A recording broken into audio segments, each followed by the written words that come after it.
तो अब चलते हैं।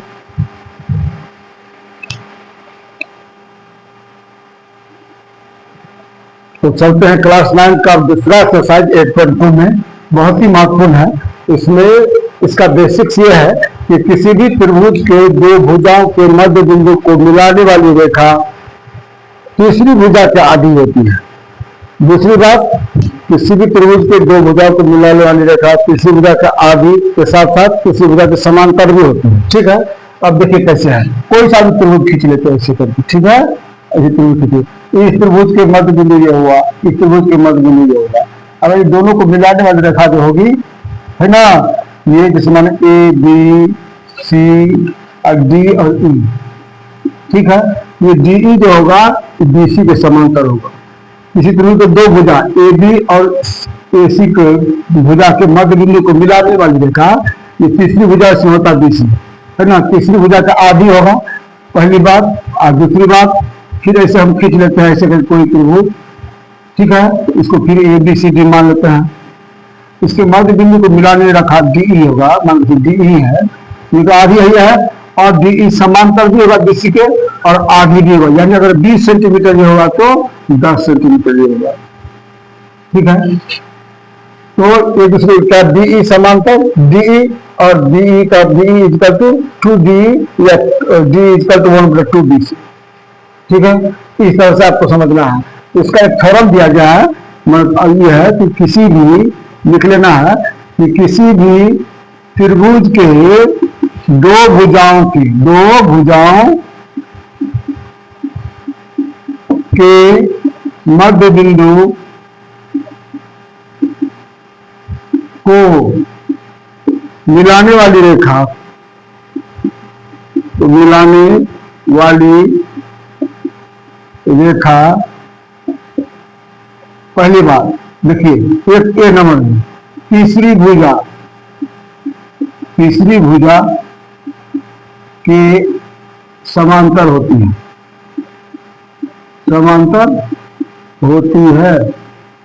पहला। अब बी नंबर में तीसरी भुजा के आधी भी होती है, तीसरी भुजा के आधी होती है, आधी लंबाई आधी होती है। दो चीज होता है, यानी किसी भी त्रिभुज के दो भुजाओं के मध्य बिंदु को मिलाने, किसी भी त्रिभुज के दो भुजाओं के मध्य बिंदु को मिलाने वाली रेखा तीसरी भुजा के समांतर होती है और तीसरी भुजा के आधी भी होती है। समझ गए? इसी पर आधारित 8.2 वाला आपका पूरा चैप्टर है, इसको आपको ध्यान से देखना होगा। ठीक है, तो इसमें सवाल दिया है,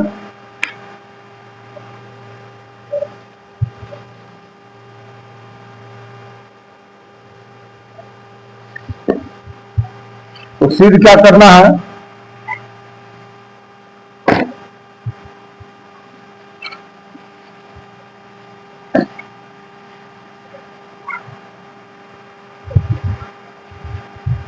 इसको अगर हम अब दिखाते हैं तो सवाल में पहला सवाल यही जो आपको फिगर दिखाई पड़ रहा है, यही सवाल देखिए।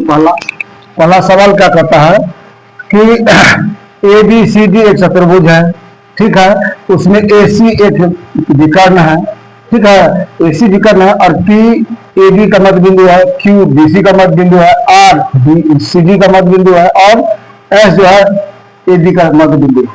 ठीक है, तो दिखाने के लिए बोलता है, पहला नंबर में करता है दिखाए कि एक नंबर में क्या दिखाने के लिए बोलता है कि एस आर समांतर ए सी, ये समांतर ए सी है, एस आर समांतर ए सी तथा S R equal to 1/2 B C. ठीक है, तो चलिए पहला नंबर का करते हैं, प्रमाण दे दो पहला नंबर का। सीधी सी बात अभी जो बताए निकालना है या लिख देना है। चूंकि त्रिभुज ए सी डी में इधर पर भर दीजिए, छोड़ दीजिए, यही त्रिभुज क्या था, ए सी डी कोई मानी त्रिभुज है। तो इसके ए सी की त्रिभुज में क्या होगा, ए डी का मध्य बिंदु, ए डी भुजा के मध्य बिंदु क्या है, मध्य बिंदु एस, और सीधी भुजा के मध्य बिंदु क्या है? आर। इसीलिए हम जानते हैं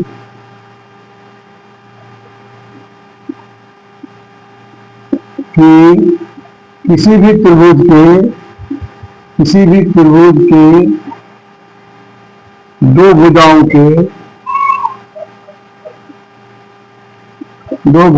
के मध्य बिंदु को मिलाने वाली रेखाखंड तीसरी भुजा के आधी एवं समांतर होती है। इसीलिए अब देखिए त्रिभुज एसी में एस आर है, इसीलिए S R equal to 1/2AC तथा एस आर समांतर एसी। बस इतना ही लिखना है, प्रूव हो गया। ठीक है,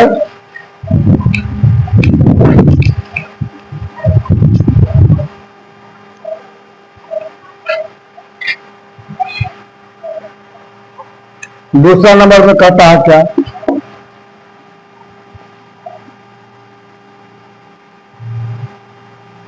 PQ equal to S R. तो चलिए फिर लेते हैं त्रिभुज ABC में P तथा Q भुजा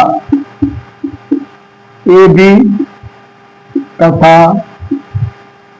भुजा क्रमशः लिखना है, क्रमशः भुजा AB तथा BC के मध्य बिंदु है,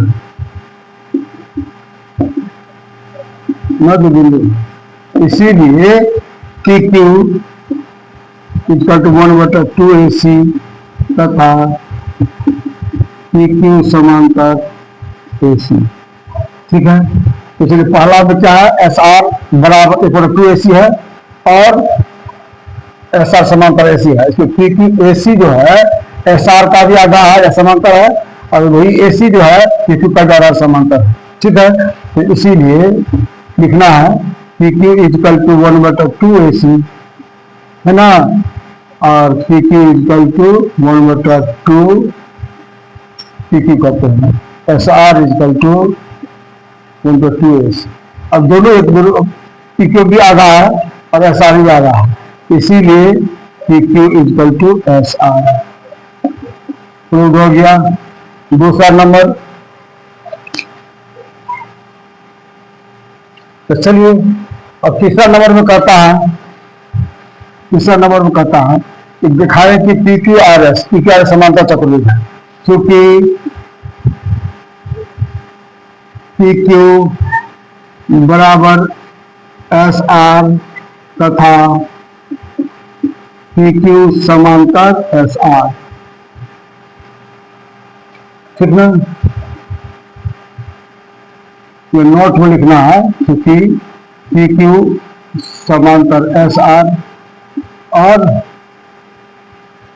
PQ समांतर AC तथा SR समांतर AC, ये लिख देना है। इसीलिए PQRS एक समांतर चतुर्भुज है।